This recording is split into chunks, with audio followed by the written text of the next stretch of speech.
ಬೆಳ್ಳಳ್ಳಿ ಕ್ವಾರಿಯಲ್ಲಿ ಕಸ ವಿಲೇವಾರಿ ವಿರೋಧಿಸಿ ನಡೀತಾ ಇರುವಂತಹ ಪ್ರತಿಭಟನೆ ಏನಿದೆ ವಿಚಾರಕ್ಕೆ ಸಂಬಂಧಪಟ್ಟಂಗೆ 2-3 ದಿನದಲ್ಲಿ ಮಾತಾಡಿ ಈ ಸಮಸ್ಯೆಯನ್ನು ಇತ್ಯರ್ಥ ಮಾಡ್ತೀವಿ ಅಂತ ಜಿಬಿಎ ಮುಖ್ಯ ಆಯುಕ್ತ ಮಹೇಶ್ವರ್ ರಾವ್ ಈ ಸಂಬಂಧಪಟ್ಟಂಗೆ ಸ್ಪಷ್ಟನೆ ಕೊಟ್ಟಿದ್ದಾರೆ. ಸ್ಥಳೀಯ ಪ್ರದೇಶ ಅಭಿವೃದ್ಧಿಗೆ ಹಣ ಬಿಡುಗಡೆ ಆಗಬೇಕು, ಸರ್ಕಾರದ ಜೊತೆ ಮಾತಾಡಿ ಹಣ ಬಿಡುಗಡೆ ಮಾಡ್ತೀವಿ ಅಂತ ಹೇಳಿದ್ದಾರೆ. ಜಿಬಿಎ ಮುಖ್ಯ ಆಯುಕ್ತ ಮಹೇಶ್ವರ್ ರಾವ್ ಅವರ ಸ್ಪಷ್ಟನೆ ಆಗಿರುವಂತಹ ಸಮಸ್ಯೆಗೆ ಸಂಬಂಧಪಟ್ಟಂಗೆ ಆದಷ್ಟು ಬೇಗ ಸ್ಪಂದಿಸ್ತೀವಿ, ಸಮಸ್ಯೆಯನ್ನ ಇತ್ಯರ್ಥ ಮಾಡ್ತೀವಿ ಅಂತ 2-3 ದಿನಗಳ ಕಾಲ ಟೈಮ್ ಅನ್ನ ತೆಗೆದುಕೊಂಡಿದ್ದಾರೆ. ಸ್ವಲ್ಪ ಇದನ್ನ ಬೇಗ ಬಗೆಹರಿಸಲಿಕ್ಕೆ ಪ್ರಯತ್ನ ಮಾಡ್ತಾ ಇದ್ದೇವೆ. ಶಾಸಕರಿಗೆ ಸಹ ನಾವು ಹೋಗಿ ಅವರಿಗೆ ಮಾತಾಡ್ತೇವೆ, ಮತ್ತು ಲೋಕಲ್ ಜನರಿಗೆ ಸಹ ಮಾತಾಡಿ ಲೋಕಲ್ ಏರಿಯಾ ಡೆವಲಪ್ಮೆಂಟ್ ಖಂಡಿತ ಮಾಡಲೇಬೇಕಾಗ್ತದೆ. ನಾವು ಸ್ವಲ್ಪ ರಿಕ್ವೆಸ್ಟ್ ಮಾಡ್ತೇವೆ, ನಮಗೆ ಸ್ವಲ್ಪ ಜನರನ್ನು ಮನವೊಲಿಸಲಿಕ್ಕೆ ಸಹ ಅವರ ಕೋಆಪರೇಷನ್ ಬೇಕು ಅಂತ ಹೇಳಿ ನಾವು ರಿಕ್ವೆಸ್ಟ್ ಮಾಡ್ತೀವಿ. ಸ್ವಲ್ಪ ಅದು ಹಂತವಾಗಿ ಮಾಡ್ತಾ ಇರಬೇಕು. ಸ್ವಲ್ಪ ಅವರು ಏನೋ ಅಲ್ಲಿ ಸ್ವಲ್ಪ ಪೊಲ್ಯೂಷನ್ ಆಗಿದೆ ಅಂತ ಹೇಳಿ ಅವರು ಕಂಪ್ಲೇಂಟ್ ಮಾಡಿಟ್ಟಿದ್ದರು. ಈಗ ಮಾತುಕತೆ ಮಾಡಿ ಸಾರ್ಟ್ ಮಾಡಿಸ್ತೀವಿ. ಆಲ್ರೆಡಿ ನಮ್ಮ ಚೀಫ್ ಜನರಲ್ ಮ್ಯಾನೇಜರ್ ಅಲ್ಲಿ ಹೋಗಿದ್ದಾರೆ, ಮತ್ತು ನಮ್ಮ ಇಂಜಿನಿಯರ್ಸ್ ಎಲ್ಲ ಅಲ್ಲಿ ಹೋಗಿದ್ದಾರೆ. So we will keep that discussion on. ಮಾತ್ರ ಇದನ್ನು ಸ್ವಲ್ಪ ಬೇಗನೆ ಸರಿಪಡಿಸಲಿಕ್ಕೆ ಪ್ರಯತ್ನ. ಕಸದ ಸಮಸ್ಯೆ ಗಂಭೀರವಾಗಿಯೇ ತಗೊಂಡ್ಬಿಟ್ಟಿದ್ದೇವೆ. ಅದಕ್ಕೆ ನಾವು ಈಗಾಗಲೇ ಟೆಂಡರು ಮತ್ತು ಎಂಡ್ ಟು ಎಂಡ್ ಡಿಸ್ಪೋಸಲ್ ಮಾಡಲಿಕ್ಕೆ ನಾವು ಪ್ರಯತ್ನ ಮಾಡ್ತಾ ಇದ್ದೇವೆ. Hopefully it will get clear very soon. ಬೆಳ್ಳಳ್ಳಿಯಲ್ಲಿ ಕಸ ವಿಲೇವಾರಿ ವಿರುದ್ಧ ಜನಾಕ್ರೋಶ ವ್ಯಕ್ತವಾಗ್ತಾ ಇದೆ. ಬಿಜೆಪಿಯವರ ಕೈವಾಡ ಅಂತ ಮತ್ತೊಂದು ಕಡೆ ಡಿಸಿಎಂ ಡಿಕೆ ಶಿವಕುಮಾರ್ ಆಕ್ರೋಶವನ್ನು ವ್ಯಕ್ತಪಡಿಸಿದ್ದಾರೆ. ಬಿಜೆಪಿ ನಾಯಕರಿಗೆ ಡಿಕೆ ಶಿವಕುಮಾರ್ ಡೈರೆಕ್ಟ್ ವಾರ್ನಿಂಗ್ ಕೊಟ್ಟಿದ್ದಾರೆ. ಶಾಸಕರು ಬ್ಲಾಕ್ ಮೇಲ್ ಮಾಡ್ತಾ ಇದ್ದಾರೆ, ಸುಮ್ಮನಿದ್ರೆ ಸರಿ. ಬಿಜೆಪಿಯ ನಾಯಕರಿಗೆ ಡಿಕೆ ಶಿವಕುಮಾರ್ ಅವರ ಡೈರೆಕ್ಟ್ ವಾರ್ನಿಂಗ್ ಇದು. ಬ್ಲಾಕ್ ಮೇಲ್ ಮಾಡ್ತಾ ಇದ್ದಾರೆ ಶಾಸಕರು, ಸುಮ್ಮನಿದ್ರೆ ಸರಿ ಅಂತ ವಾರ್ನಿಂಗ್ ಕೊಟ್ಟಿದ್ದಾರೆ. ಗೌರವದಿಂದ ಇರದಿದ್ರೆ ಅವರ ಮನೆ ಮುಂದೆನೆ ಕಸ ಹಾಕಿಸ್ತೀನಿ ಅಂತ ಡಿಸಿಎಂ ಡಿಕೆ ಶಿವಕುಮಾರ್ ಆಕ್ರೋಶ ಭರಿತರಾಗಿ ಮಾತನಾಡಿದ್ದಾರೆ. ಬಿಜೆಪಿಯವರ ಆಫೀಸ್ ಮುಂದೆನೆ ಕಸ ಹಾಕಿಸ್ತೀನಿ ಅಂತ ಹೇಳಿದ್ದಾರೆ ಡಿಸಿಎಂ. ಕಸನ ಅಶೋಕ್ ಮನೆಗೆ, ವಿಜೇಂದ್ರ ಮನೆಗೆ ಹಾಕಿಸ್ಬೇಕಾ? ಕರುಣೆ ತೋರಿಸಲ್ಲ, ಅವ್ರ ಮನೆ ಮುಂದೆನೆ ಕಸ ಹಾಕಿಸ್ತೀನಿ ಅಂತ ಡಿಕೆ ಶಿವಕುಮಾರ್ ಅವರ ಹೇಳಿಕೆ ಆಗಿದೆ. ಬಿಜೆಪಿ ನಾಯಕರ ವಿರುದ್ಧ ಆಕ್ರೋಶ ವ್ಯಕ್ತಪಡಿಸಿದ್ದಾರೆ. ಇದೆಲ್ಲ ಮಾಡ್ತಾ ಇರುವುದು ಬಿಜೆಪಿ ನಾಯಕರು ಅಂತ, ಸುಮ್ಮನಿರದಿದ್ರೆ ಕಾನೂನು ಕ್ರಮ ಅಂತ ಡಿಸಿಎಂ ಡಿಕೆ ಶಿವಕುಮಾರ್ ಆಕ್ರೋಶದ ಮಾತುಗಳನ್ನು ಆಡಿದ್ದಾರೆ. ಬ್ಲಾಕ್ ಮೇಲ್ ಮಾಡ್ತಾ ಇದ್ದಾರೆ. ಆಲ್ MLAs ಕಸ ಹಾಕಬಾರ್ದು ಅಂತೇಳಿ ಬ್ಲಾಕ್ ಮೇಲ್ ಮಾಡ್ತಾ ಇದ್ದಾರೆ. ನಮಗೆ ಫಂಡ್ಸ್ ಬೇಕು, ಅದು ಬೇಕು, ಇದು ಬೇಕು ಅಂತ. ಗೌರವದಿಂದ ಇದ್ರೆ ಸರಿ, ಇಲ್ಲ ಅಂದ್ರೆ ನಾನು ಎಸ್ಮಾಲಿ ಆಕ್ಷನ್ ತಗೋಬೇಕಾದಂತ ಪರಿಸ್ಥಿತಿ ಬರ್ತದೆ. MLA ಆಗಲಿ ಯಾರೇ ಆಗಲಿ, ನಾವು ಮರ್ಸಿಲೆಸ್ಸಾಗೆ ಈ ಕಸನ ನಿಲ್ಲಿಸಿದ್ರೆ ಅವ್ರ ಮನೆ ಮುಂದೆನೇ ಹಾಕ್ಸಿಸ್ತೀನಿ. ಅವ್ರ ಮನೆ ಮುಂದೆನೋ ಇಲ್ಲ BJP ಆಫೀಸ್ಗೆ ಅದೇ ಕಸ ಎತ್ಕೊಂಡೋಗಿ ಲೋಡಲ್ಲಿ ಹಾಕ್ಸ್ತಾ ಇದ್ದೀನಿ. ನೆನ್ನೆ ಅರವಿಂದ್ ಲಿಂಬಾವಳಿ ಮಾಡಿದ್ದಾರೆ. ತಿರ್ಗಾ ಇವತ್ತು ದೊಡ್ಡಬಳ್ಳಾಪುರ MLA ಆ ಕಸ ಇನ್ನೆಲ್ಲಿಗೆ ಹೋಗ್ಬೇಕು? ಅಶೋಕನ ಮನೆಗೆ ಹೋಗ್ಬೇಕು, ಇಲ್ಲ ಅಂದ್ರೆ ವಿಜೇಂದ್ರ ಮನೆಗೆ ಹೋಗ್ಬೇಕು, ಇಲ್ಲ BJP ಆಫೀಸ್ಗೆ ಹೋಗ್ಬೇಕು. ಅಷ್ಟೇ ಕೆಲಸ. ಎಂತಕ್ಕೆ ಅವರು ಎಷ್ಟು ಯಾರಿಗೆ ಅಂತ ಬ್ಲಾಕ್ ಮೇಲ್ ಮಾಡ್ತಾ ಇದ್ದಾರೆ? ನಾವು ಕಸ ಎಲ್ಲರೂ ಒಂದ್ ಕಡೆ ಹಾಕ್ಬೇಕಲ್ಲ. ಹಿಂದೆ ಮೊದಲಿಂದ ನಾವು ಏನ್ ಮಾಡ್ಕೊಂಡು ಬರ್ತಾ ಇದ್ದೋ ಆ ಕೆಲಸ ನಾವು ಮಾಡ್ಕೊಂಡು ಬರ್ತೀವಿ. ಈಗ ಹೊಸ ಅವ್ರಿಗೆ ಫಂಡ್ಸ್ ಬೇಕು ಅಂತ, ಅವ್ರ ಕ್ಷೇತ್ರಕ್ಕೆ ಡೆವಲಪ್ಮೆಂಟ್ ಫಂಡ್ ಬೇಕು ಅಂತ ಅಂದ್ಬಿಟ್ಟು ಬ್ಲಾಕ್ ಮೇಲ್ ಮಾಡ್ತಾ ಇದ್ದಾರೆ. ಆಯ್ತು, ಆಕ್ಸಿಡೆಂಟ್ ತಪ್ಪಾಗಿರ್ಬೋದು. ಆಕ್ಸಿಡೆಂಟ್ ಆಗಿದ್ರೆ ಕಾನೂನು ರೀತಿ ಕ್ರಮ ಕೈಗೊಳ್ಬೇಕು. ಆಕ್ಸಿಡೆಂಟ್ ಅಂದ್ರೆ ಇಟ್ ಇಸ್ ಅನ್ ಆಕ್ಸಿಡೆಂಟ್. ನಾನು ಆಕ್ಸಿಡೆಂಟ್ ಆಗಬಾರ್ದಾಗಿತ್ತು, ಆಕ್ಸಿಡೆಂಟ್ ಆಗಿದೆ. ಅದಕ್ಕೆ ನಿಲ್ಲಿಸಿ ಈ ತರ ಮಾಡೋದು ಸರಿ ಇಲ್ಲ. ಹೀಗೆ ಬಿಜೆಪಿಯವರ ಮನೆಗೆ ಕಸ ಹಾಕಿಸ್ತೀನಿ ಅಂದ್ರು ಡಿಕೆ ಶಿವಕುಮಾರ್. ಮತ್ತೊಂದು ಕಡೆ ಕಸದ ಟೆಂಡರ್ನಲ್ಲಿ ಭ್ರಷ್ಟಾಚಾರ ಅಂತಿದ್ದಾರೆ ಆರ್ ಅಶೋಕ್. ಕಸ ಹಾಕೋ ವಿಷಯದಲ್ಲಿ ಪಾಲಿಟಿಕ್ಸ್ ಈಗ ಶುರುವಾಗ್ತಾ ಇದೆ. ಆಡಳಿತ ಪಕ್ಷ ಮತ್ತು ವಿಪಕ್ಷ ನಾಯಕರ ಮಧ್ಯದಲ್ಲಿ ಕಸದ ಟೆಂಡರ್ ಪಡೆಯೋದಕ್ಕೆ 7% ಕಮಿಷನ್ ಕೊಡಬೇಕು ಸರ್ಕಾರಕ್ಕೆ ಅಂತ ಆರೋಪ ಮಾಡಿದ್ದಾರೆ ವಿಪಕ್ಷ ನಾಯಕ ಆರ್ ಅಶೋಕ್. ಬಿಲ್ ಬಿಡುಗಡೆಗೆ 7%, ಸ್ಪೆಷಲ್ LOCಗೆ 7% ಕೊಡಬೇಕು, ಸರ್ಕಾರಕ್ಕೆ 21% ಕಮಿಷನ್ ಹೋಗ್ತಾ ಇದೆ ಅಂತ ಆರ್ ಅಶೋಕ್ ಸರ್ಕಾರದ ವಿರುದ್ಧ ಗಂಭೀರ ಆರೋಪ ಮಾಡಿದ್ದಾರೆ. ಸರ್ಕಾರದ ಮಾಫಿಯಾನೇ ಈ ಕಸದ ಸಮಸ್ಯೆಗೆ ಕಾರಣ ಅಂತ ಹೇಳಿದ್ದಾರೆ. ಗುತ್ತಿಗೆದಾರರು ಸುಳ್ಳು ಹೇಳ್ತಾ ಇದ್ರೆ ಯಾಕೆ ಕೇಸ್ ಹಾಕ್ತಾ ಇಲ್ಲ?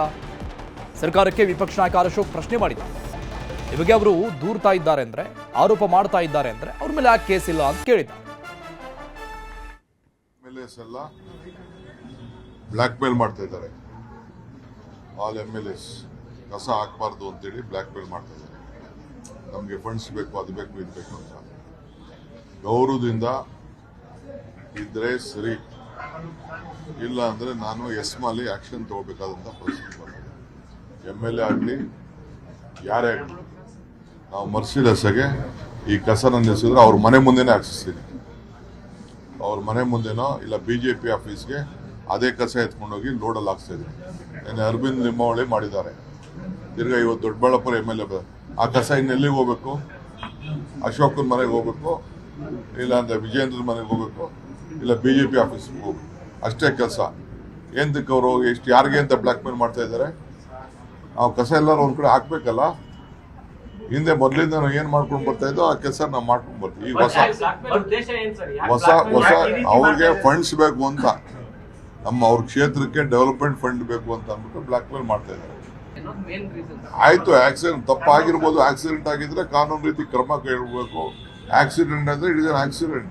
ನಾನು ಆಕ್ಸಿಡೆಂಟ್ ಆಗಬಾರ್ದಾಗಿತ್ತು, ಆಕ್ಸಿಡೆಂಟ್ ಆಗಿದೆ. ಅದಕ್ಕೆ ನಿಲ್ಲಿಸಿ ಈ ಥರ ಮಾಡೋದು ಸರಿ ಇಲ್ಲ. ಬೆಂಗಳೂರಲ್ಲಿ ಅವಾಗ ಕಳೆದ 3 ದಿನದಿಂದ ಕಸನೇ ತೆಗಿತಾ ಇಲ್ಲ.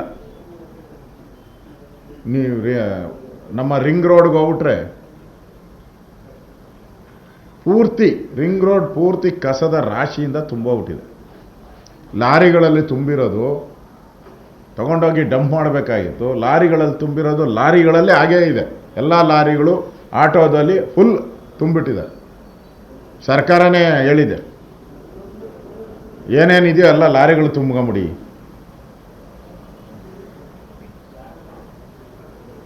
ಅಂದರೆ ಕಸ ಎತ್ತಕ್ಕೂ ಬೆಂಗಳೂರಿನ ಕಸ ಗಾರ್ಬೇಜ್ ತೆಗಿಯೋಕ್ಕೂ ಯೋಗ್ಯತೆ ಇಲ್ಲ. ನನಗನ್ಸುತ್ತೆ ಅವ್ರಿಗೂ ಸಂಬಳ ಕೊಟ್ಟಿಲ್ಲ ಅನ್ನೋ ನ್ಯಾಯವಾಗಿ, ಅನುದಾನ ಬಿಡುಗಡೆ ಮಾಡಿಲ್ಲ.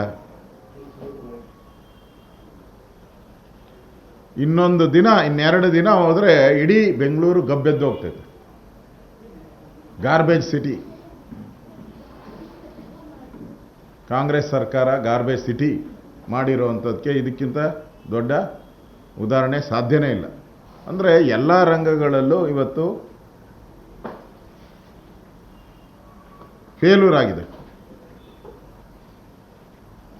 ಹಣಕಾಸಿನ ಕೊರತೆಯಿಂದ ಫೇಲ್ ಆಗಿದೆ. ಅದರಿಂದ ಈ ಸರ್ಕಾರಕ್ಕೆ ಮಾನ ಮರ್ಯಾದೆ ಇದ್ದರೆ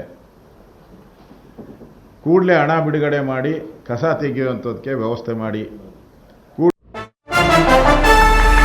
ಬೆಂಗಳೂರಿನ ಕಸವನ್ನ ನಮ್ಮೂರಲ್ಲಿ ಸುರಿಯೋಕ್ ನಾವು ಬಿಡೋದಿಲ್ಲ ಅಂತ ಬೆಳ್ಳಳ್ಳಿ ಗ್ರಾಮಸ್ಥರು ಆಕ್ರೋಶವನ್ನ ವ್ಯಕ್ತಪಡಿಸ್ತಾ ಇದ್ದಾರೆ. ಮತ್ತೆ ಶುರುವಾಯಿತು ಬೆಳ್ಳಳ್ಳಿ ಗ್ರಾಮಸ್ಥರ ಆಕ್ರೋಶ. ಕಸದ ಲಾರಿಗಳನ್ನ ತಡೆದು ನಿಲ್ಲಿಸ್ತಾ ಇದ್ದಾರೆ ಬೆಳ್ಳಳ್ಳಿ ಜನ. ಅಲ್ಲಿ ಕಸ ತಂದು ಇಲ್ಲಿ ವಿಲೇವಾರಿ ಮಾಡೋದು ಎಷ್ಟರ ಮಟ್ಟಿಗೆ ಸರಿ ಅಂತ ಅಧಿಕಾರಿಗಳು ಬರಬೇಕು ಅಂತ ಕಸದ ಲಾರಿಗಳಿಗೆ ತಡೆ ಒಡ್ಡಿದ್ದಾರೆ. ಒಂದಿಷ್ಟು ಲಾರಿಗಳು ಅಲ್ಲಿಂದ ವಾಪಸ್ ಬರ್ತಾ ಇರೋದು ಕೂಡ ಗೊತ್ತಾಗ್ತಾ ಇದೆ. ಗಬ್ಬು ವಾಸನೆಯಿಂದ ನಮ್ಮ ಬದುಕೆ ಹಾಳಾಗಿದೆ, ಮೂಲ ಸೌಕರ್ಯ ಸರಿಪಡಿಸಬೇಕು ಅಂತ ಜನ ಪಟ್ಟು ಹಿಡಿದಿದ್ದಾರೆ. ಅಂದ್ರೆ ಅವೈಜ್ಞಾನಿಕವಾಗಿ ಅಲ್ಲಿ ವಿಲೇವಾರಿ ಮಾಡಲಾಗ್ತಾ ಇದೆ. ಅಧಿಕಾರಿಗಳು ಬರಬೇಕು ಅಂತ ಕಸದ ಲಾರಿಗಳನ್ನ ಒಳಗಡೆ ಬಿಡ್ತಾ ಇಲ್ಲ, ಡಂಪಿಂಗ್ ಯಾರ್ಡ್ಗೆ ಹೋಗಿ ಬಿಡ್ತಾ ಇಲ್ಲ, ಪ್ರತಿಭಟಿಸ್ತಾ ಇದ್ದಾರೆ ಜನ. ಈ ಕಸದ ದುರ್ವಾಸನೆಯಿಂದ ಪ್ರತಿನಿತ್ಯ ಇಲ್ಲಿ ಅನೇಕ ಹಳ್ಳಿಗಳಿದ್ದಾವೆ, ಸುತ್ತಮುತ್ತ ವಾಸಸ್ಥಾನ. ಅದು ಇಲ್ಲಿ ಇರೋಕೆ ಆಗ್ತಾ ಇಲ್ಲ, ನಮಗೆ ಬದುಕೋಕೆ ಆಗ್ತಾ ಇಲ್ಲ ಅಂತ ಜನರ ಆಕ್ರೋಶ ಆಗಿದೆ. ಆದರೆ ಇದೇ ವಿಚಾರ ಮತ್ತೊಂದು ಕಡೆ ರಾಜಕಾರಣಕ್ಕೆ ತಿರುಗುತ್ತಾ ಇರುವಂಥದ್ದು ವಿಪರ್ಯಾಸದ ಸಂಗತಿ. ಜನ ಆಕ್ರೋಶವನ್ನು ವ್ಯಕ್ತಪಡಿಸ್ತಾ ಇರೋದು ಒಂದು ಕಡೆ, 2 ದಿನಗಳಿಂದ ಕಸವನ್ನು ವಿಲೇವಾರಿ ಮಾಡೋಕೆ ಸರ್ಕಾರದ ಕಡೆಯಿಂದ ಆಗ್ತಾ ಇಲ್ಲ ಅಂತ ವಿಪಕ್ಷ ನಾಯಕರು ಆರೋಪ ಮಾಡ್ತಾ ಇದ್ದಾರೆ. ಪರ್ಸೆಂಟೇಜ್ ನಡೀತಾ ಇದೆ ಅಂತ ಹೇಳ್ತಾ ಇದ್ದಾರೆ.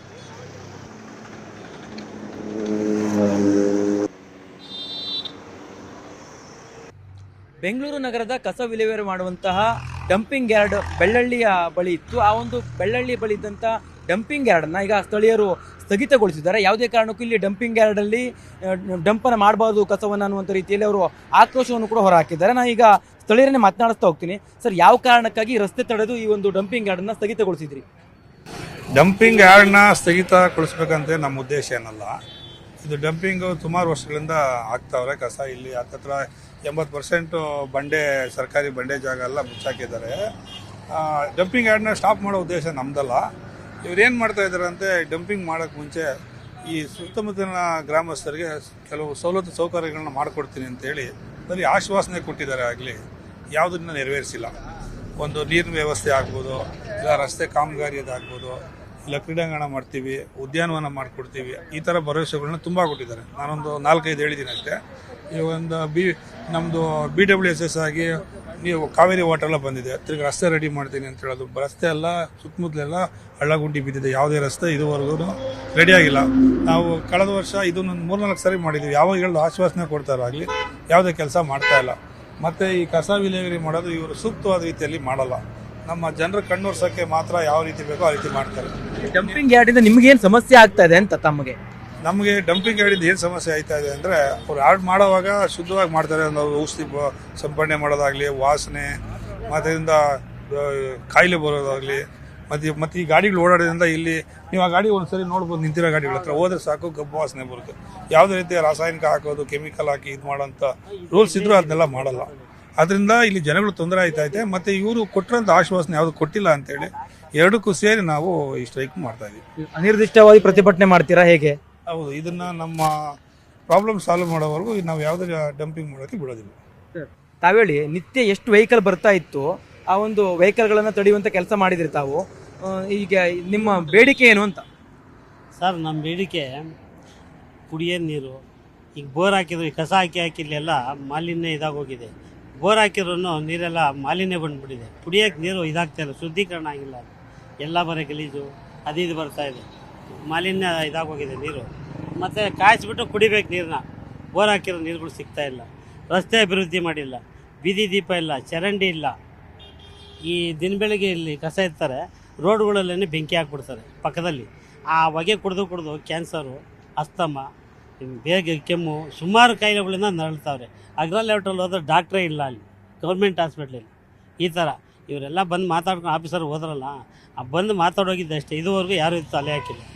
ನಮ್ಮ ಗೋಳನ್ನ ಯಾರು ಕೇಳೋರೇ ಇಲ್ಲ. ಇಲ್ಲಿರೋರೆಲ್ಲ 20-30 ಹಳ್ಳಿಯರು ಬರೀ ಬಡವರು. ಅಧಿಕಾರಿಗಳೇನಾದರೂ ತಮ್ಮನ್ನು ಭೇಟಿ ಮಾಡುವಂಥದ್ದು ಅಥವಾ ತಮಗೆ ಭರವಸೆ ಕೊಡುವಂಥ ಕೆಲಸ ಮಾಡಿದ್ರಾ? ಇಲ್ಲ ಸರ್, ಬರಲ್ಲ. ಹೋದ ವರ್ಷ ಕೊಟ್ಟೋದಂತ ಹೋದವರು ಇದುವರೆಗೂ ತಿರುಗಿ ನೋಡಿಲ್ಲ. BBMP ಆಫೀಸರು ಯಾವುದೇ ರೀತಿ ಯಾರೂ ಅಧಿಕಾರಿಗಳು ಬರಲೇ ಇಲ್ಲ ಇಲ್ಲಿ ಇಂಥ ಇದುವರೆಗೂ. ನೋಣ ಸೊಳ್ಳೆ ಇಲ್ಲದ ಕಾಯಿಲೆಗಳು ಬಂದು ಎಲ್ಲ ಜನ ಇದಾಗ್ತಾಯಿದ್ರು. ಅಧಿಕಾರಿಗಳು ಅದೇನು ನಿರ್ಲಕ್ಷ್ಯ ಪಡ್ತಾರೋ ಗೊತ್ತಿಲ್ಲ. ಇದಿಷ್ಟು ಪ್ರತಿಭಟನಾ ನಿರತ ಬೆಳ್ಳಳ್ಳಿಯ ಗ್ರಾಮಸ್ಥರು ಹೇಳ್ತಾ ಇರುವಂಥದ್ದು. ಪ್ರಮುಖವಾಗಿ ಅವರ ಆಗ್ರಹ ಏನಪ್ಪಾ ಅಂತಂದರೆ, ಇಲ್ಲಿ ಮೂಲಸೌಕರ್ಯಗಳ ಕೊರತೆ ಇದೆ. ಆ ಒಂದು ಕಾರಣಕ್ಕಾಗಿ ನಾವು ಈ ಒಂದು ಪ್ರತಿಭಟನೆ ಮಾಡ್ತಾ ಇದ್ವಿ. ಯಾವುದೇ ಕಾರಣಕ್ಕೂ ನಮ್ಮ ಬೇಡಿಕೆಯನ್ನು ಈಡೇರಿಸದ ಹೊರತಾಗಿಯೂ ಕೂಡ ಇಲ್ಲಿ ಈ ಒಂದು ಕಸದ ವಾಹನವನ್ನು ಒಳಗೆ ಬಿಡೋದಕ್ಕೆ ನಾವು ಬಿಡೋದಿಲ್ಲ.